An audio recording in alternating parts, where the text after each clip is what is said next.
ഷോൺ ജോർജ് ഈ വിഷയത്തിൽ പ്രതികരിക്കാൻ ചേരുന്നുണ്ട്. ശ്രീ ഷോൺ ജോർജ്, താങ്കൾ പറഞ്ഞതുപോലെയാണ് ഞാനിപ്പോൾ ഓർക്കുന്നത്, ഈ കോടികൾ കട്ടവനൊരു മാങ്ങ കാക്കുമ്പോഴായിരിക്കും പിടിക്കപ്പെടുക എന്നുള്ള രീതിയിൽ അത് ഓരോ ദിവസവും ഇങ്ങനെ പുതിയ പുതിയ വാർത്തകളാണ്, ഞെട്ടിപ്പിക്കുന്ന വാർത്തകളാണ് പുറത്തു വരുന്നത്. കാരണം ഇപ്പോൾ സർക്കാർ പൊതുമേഖലാ സ്ഥാപനമായ KSRTCക്ക് കരിമണൽ കമ്പനിയായ CMRലുള്ള ഓഹരി പങ്കാളിത്തം വിവാദത്തിലേക്ക് പോകുന്നത് ഈ മുഖ്യമന്ത്രിക്കും ഈ CMRൽ പരോക്ഷ നിയന്ത്രണമുണ്ട് എന്നുള്ള ROC റിപ്പോർട്ടിലാണ്. എങ്ങനെ നോക്കിക്കാണുന്നു? ഞാൻ പറഞ്ഞില്ലേ, ഈ CMRL എന്ന് പറയുന്ന കമ്പനിക്ക് സിന്തറ്റിക് പ്രോട്ടീനാണ് അവരുടെ പ്രൊഡക്ഷൻ അല്ലെങ്കിൽ അവരുടെ പ്രൊഡക്റ്റ്. അതിനുള്ള ഏറ്റവും വലിയ റോ മെറ്റീരിയൽ എന്ന് പറയുന്നത് ഇലുമിനേറ്റ് ആണ്. ഇലുമിനേറ്റ് ലഭിക്കുക എന്നുള്ളതാണ് കമ്പനിയുടെ ഏറ്റവും വലിയ ആവശ്യം. അത് ഈ അന്താരാഷ്ട്ര മാർക്കറ്റിൽ 10,000 രൂപയ്ക്ക് മുകളിൽ വിലയുള്ള ഒരു ഉൽപ്പന്നം ഇവിടെ 500 രൂപയിൽ താഴെ കേരളത്തിന്റെ തീരദേശത്ത് നിന്നും വെറുതെ അവർക്ക് കൊടുക്കുകയാണ്. ആ ജോലി ചെയ്യാൻ വേണ്ടി അങ്ങനെ മാത്രം കഴിഞ്ഞ 5 വർഷക്കാലത്തിനിടയിൽ മാത്രം 10-40,000 കോടി രൂപയുടെ ഇലുമിനേറ്റ് കേരള തീരത്ത് നിന്നും മോഷണം പോയിട്ടുണ്ട് എന്നുള്ളതാണ് ഞാൻ ആരോപിക്കുന്നത് മാത്രമല്ല എനിക്ക് ബോധ്യമുള്ള കാര്യം. അതിൽ മേലാണ് ഇനി അന്വേഷണം നടക്കുന്നത്. അപ്പോ അത്രയും വലിയൊരു കൊള്ളയ്ക്ക് ഇടനില നിൽക്കുകയും അതിനുവേണ്ട ഒത്താശ ചെയ്തു കൊടുക്കുകയും ചെയ്തിട്ടുള്ളത് മുഖ്യമന്ത്രി ചെയർമാനായിട്ടുള്ള സംസ്ഥാന ദുരന്ത നിവാരണ അതോറിറ്റിയുടെ ഓർഡർ അനുസരിച്ചാണ് ഈ മണൽ വാരിയിരിക്കുന്നത്. അപ്പൊ മുഖ്യമന്ത്രി തന്നെയാണ് ഇതിനകത്ത് ഒന്നാം പ്രതി. അപ്പൊ ഇവിടെ ROC പറഞ്ഞിട്ടില്ലാത്തൊരു കാര്യം, ROC പറഞ്ഞ ഇതിനകത്ത് CMRലിനും അതുപോലെ KSRTCക്കും മുഖ്യമന്ത്രിയുടെ നിയന്ത്രണമുണ്ട്. അതിനേക്കാൾ കൂടുതൽ ഇവരെ ഈ കമ്പനികൾ പ്രവർത്തിക്കുന്നതിൽ ഇവരുടെ റോ മെറ്റീരിയൽസ് എത്തിച്ചു കൊടുക്കുന്നത് മുഖ്യമന്ത്രിയാണ്. അതാണ് മുഖ്യമന്ത്രിക്ക് നേരെയുള്ള കുറ്റം. 260 രൂപ ഒരു മെട്രിക് ടണ്ണിന് 260 രൂപയാണ് സർക്കാരിലേക്ക് ഇപ്പോൾ ഇറിഗേഷൻ ഡിപ്പാർട്ട്മെന്റ് ഇപ്പോൾ അടയ്ക്കുന്നത്. ആ തുകയ്ക്ക് പകരം ഇവർ വാരിക്കൊണ്ട് പോകുന്ന ഇലുമിനേറ്റിന് അന്താരാഷ്ട്ര മാർക്കറ്റിൽ 10,000 രൂപയിൽ അധികം വിലയുണ്ട്. അങ്ങനെ 52 ലക്ഷം മെട്രിക് ടണ്ണ് ഇപ്പോൾ ഈ നമ്മുടെ ആലപ്പുഴ പ്രദേശത്ത് നിന്ന് മാത്രം, നമ്മുടെ തോട്ടപ്പള്ളി സ്പിൽവേ പ്രദേശത്ത് മാത്രം 52 ലക്ഷം മെട്രിക് ടണ്ണ് കടത്തിയിട്ടുണ്ടെന്നാണ് എന്റെ അറിവ്. അപ്പോ കേരളത്തിലെ തന്നെ ഏറ്റവും വലിയ കൊള്ളയായി മാറിയിട്ടുള്ള ഇതിന് നേതൃത്വം കൊടുത്തതും അതിനെല്ലാം ഒത്താശ ചെയ്തു കൊടുത്തതും മുഖ്യമന്ത്രിയാണ്. ബാക്കിയെല്ലാം ഇതിന്റെ കീഴെയുള്ള അദ്ദേഹവുമായിട്ട് ബന്ധപ്പെട്ട സ്ഥാപനങ്ങളിലെ KSRTC, കേരള സംസ്ഥാന സർക്കാരിന്റെ കീഴിലുള്ള Kerala state industrial development corporation മുഖ്യമന്ത്രിക്ക് വേണ്ടി എന്തും ചെയ്യുന്ന ഒരു സ്ഥാപനമായി മാറി. മാത്രമല്ല CMRലിന്റെ പ്രധാനപ്പെട്ട എല്ലാ കാര്യങ്ങളിലും മുഖ്യമന്ത്രിയുടെ ഇടപെടലുണ്ട് എന്നാണ് ഇതിൽ ROCയുടെ റിപ്പോർട്ടിൽ പറഞ്ഞിട്ടുള്ളത്. ശ്രീ ഷോൺ ജോർജ്, ഈ മാസപ്പടി വിവാദമാണല്ലോ എല്ലാത്തിനും തുടക്കമിട്ടത്. അതിൽ പരാതിക്കാരൻ മാസപ്പടി എന്ന് പറയുന്ന വാക്ക് അല്ലെങ്കിൽ ആ മാസപ്പടി എന്ന് പറയുന്ന വിവാദം ഈ വലിയ കൊള്ളയിലേക്ക് നയിക്കുന്ന ഈ വിഷയത്തിലേക്ക് എത്തിക്കാൻ കാരണമായി എന്നുള്ളൂ. മാസപ്പടി ഇതിനകത്തെ ഒരു പീനട്ടാണ്. മാസപ്പടി എന്ന് പറയുന്നത് ഈ വിഷയത്തിലെ ഒരു പീനട്ടാണ്. അതിനപ്പുറത്തോട്ട് മാസപ്പടിക്ക് പ്രസക്തിയില്ല. 1,72,00,000 രൂപ എന്ന് പറയുന്നത് ഈ വിഷയത്തിലെ ഏറ്റവും നിസ്സാരമായ ഒരു കാര്യം. പക്ഷെ ഈ വിഷയത്തിലേക്ക് എത്താൻ ആ രേഖകൾ കാരണമായി. അതെ, എന്തിനും ഒരു തുടക്കം വേണമല്ലോ അല്ലേ? നമ്മൾ നേരത്തെ പറഞ്ഞ ആ മാങ്ങയുടെ വിഷയം പറയുന്നത് പോലെയാണ്, എന്തിനും ഒരു തുടക്കം വേണം. ഈ ആദായ നികുതി വകുപ്പിന്റെ റിപ്പോർട്ട് കൂടി പുറത്തു വന്നാൽ എല്ലാവരും ഞെട്ടുമെന്ന് താങ്കൾ തുടക്കം മുതൽക്ക് തന്നെ പറയുന്നുണ്ട്.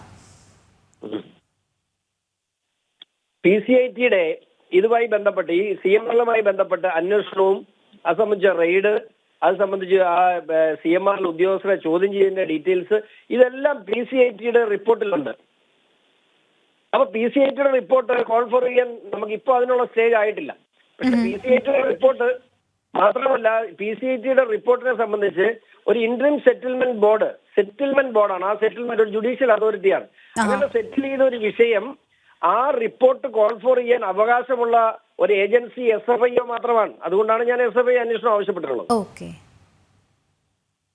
ഓക്കെ, ശ്രീ ഷോൺ ജോർജ്, ഒറ്റ കാര്യം കൂടെ താങ്കൾ മാധ്യമങ്ങൾക്ക് മുന്നിൽ തന്നെ തുറന്നു പറഞ്ഞതുകൊണ്ടാണ് ചോദിക്കുന്നത്. എക്സാലോജിക്കിന്റെ എതിരെയുള്ള അന്വേഷണം എന്ത് വില കൊടുത്ത് മുന്നോട്ട് കൊണ്ടുപോകുമെന്ന് പറയുന്നുണ്ട്. പക്ഷേ ആരെങ്കിലും അപായപ്പെടുത്താൻ ശ്രമിക്കുന്നുണ്ട് തന്നെ എന്നുള്ളൊരു സൂചനകൾ കൂടി താങ്കൾ മുന്നോട്ട് വെച്ചിരുന്നു. അത്തരത്തിലുള്ള എന്തെങ്കിലും ഒരു നീക്കങ്ങൾ താങ്കൾക്കെതിരെ നടക്കുന്നു എന്നുള്ളത് എന്തുകൊണ്ട് അങ്ങനെ ഒരു തോന്നൽ എന്ന് പറയാമോ എന്ന് എനിക്കറിയില്ല. എന്തുകൊണ്ട് താങ്കൾ അങ്ങനെ പറഞ്ഞു എന്നുള്ളതാണ്. എന്നെ അപായപ്പെടുത്താൻ പിണറായി വിജയനോ അല്ലെങ്കിൽ അദ്ദേഹവുമായി ബന്ധപ്പെടാൻ അദ്ദേഹത്തിന്റെ ചരിത്രമെല്ലാം ഉന്മൂലന രാഷ്ട്രീയത്തിന്റെ വക്താവാണ് പിണറായി വിജയൻ. അത് കഴിഞ്ഞ കാല രാഷ്ട്രീയം TP മുതൽ നമുക്ക് എല്ലായിടത്തും അറിയാം. ഉന്മൂലന രാഷ്ട്രീയത്തിന്റെ വക്താവാണ് ശ്രീ പിണറായി വിജയൻ. അദ്ദേഹത്തിന്റെ പാർട്ടിയും ആ പാരമ്പര്യത്തിൽ തന്നെ നിൽക്കുന്നതാണ്. അവിടെ അതുകൊണ്ട് തന്നെ ഈ വിഷയത്തിൽ ഒരു സ്റ്റേജ് വരെ ഞാനത് എനിക്കത് അതും ഭയപ്പെടാതെ മുമ്പോട്ട് പോയേ പറ്റുമായിരുന്നുള്ളൂ. പക്ഷെ ഞാൻ പറയുന്നു, എന്നെ കൃത്യമായി എന്റെ ഫോൺ ഇപ്പൊ ഞാൻ ഈ നിങ്ങളോട് സംസാരിക്കുന്ന എന്റെ ഫോൺ കൃത്യമായി ടാപ്പ് ചെയ്യുന്നുണ്ടെന്ന് എനിക്ക് നല്ല ബോധ്യമുണ്ട്. കൂടാതെ ഞാൻ എറണാകുളത്താണെങ്കിലും നാട്ടിലാണെങ്കിലും എന്റെ തോട്ടത്തിൽ പോകുമ്പോൾ പോലും കൃത്യമായി എന്നെ ട്രേസ് ചെയ്യുന്നുണ്ട്. ഞാൻ എറണാകുളത്ത് ഞാൻ എവിടെയൊക്കെ പോകുന്നു, ആരെയൊക്കെ കാണുന്നു എന്നുള്ള കൃത്യമായി സ്പെഷ്യൽ ബ്രാഞ്ച് ഒബ്സർവ് ചെയ്യുന്നുണ്ട്. ഇതിന് കോടതിക്കകത്ത് പോലും എന്റെ പുറകെ പോലീസുകാർ നടപ്പുണ്ട്. ഞാൻ എന്താ അവിടെ നിൽക്കുന്നു, ആരൊക്കെ കാണുന്നു, ഏതൊക്കെ അഡ്വക്കേറ്റ്സിനെ കാണുന്നു, ആരൊക്കെ ഓഫീസിൽ പോകുന്നു, ഞാൻ ആരെയൊക്കെ ആയിട്ട് ബന്ധപ്പെടുന്നു, ഇതെല്ലാം കൃത്യമായി സ്പെഷ്യൽ ബ്രാഞ്ച് ഒബ്സർവ് ചെയ്യുന്നുണ്ട്. ശ്രീ ഷോൺ ജോർജ്, ഞാനൊന്ന് ഇടപെട്ട് പറഞ്ഞോട്ടെ, അതിൽ അത്ഭുതപ്പെടാനുണ്ടോ എന്നുള്ളതാണ്. കാരണം KLFന്റെ വേദിയിൽ ഒരു വിഷയം സംസാരിച്ചു എന്നുള്ള പേരിന് മലയാളത്തിന്റെ സർഗ്ഗവൈഭവമായ MDയുടെ വാക്കുകൾ വരെ രഹസ്യാന്വേഷണം നടത്തിയ ആഭ്യന്തര വകുപ്പാണ് ഈ നാട്ടിലുള്ളത്. അതെ. അതുകൊണ്ട് ഒരു പാവ ഷോൺ ജോർജിന്റെ പുറകെ നടക്കുന്നതിന് വലിയ അത്ഭുതമില്ല, സത്യമാണ്. ഇല്ല, പാവ ഷോൺ ജോർജ് എന്നല്ല ഞാൻ ഉദ്ദേശിച്ചത്. കാരണം താങ്കൾ തീർച്ചയായും ഈ സർക്കാരിനെയും മുഖ്യമന്ത്രിയെയും കുടുംബത്തെ ഉൾപ്പെടെ പ്രതികൂട്ടിലാക്കുന്ന ഒരു അന്വേഷണം വന്നതിൽ നിർണായക പങ്ക് വഹിച്ച ആളാണ്.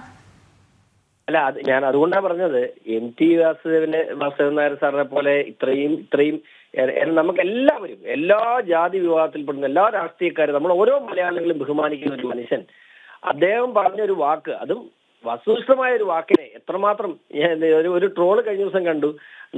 MDയുടെ 4 കെട്ട് അളക്കാൻ അവിടെ ചെന്നപ്പോഴാണ് അത് നോവലാണെന്ന് മനസ്സിലായത്. അത് ഈ അടുത്ത ദിവസങ്ങളിൽ ഇറങ്ങിയാൽ ഏറ്റവും നല്ലൊരു ട്രോളായി ഞാൻ കണ്ട ഒരു കാര്യമാണ്.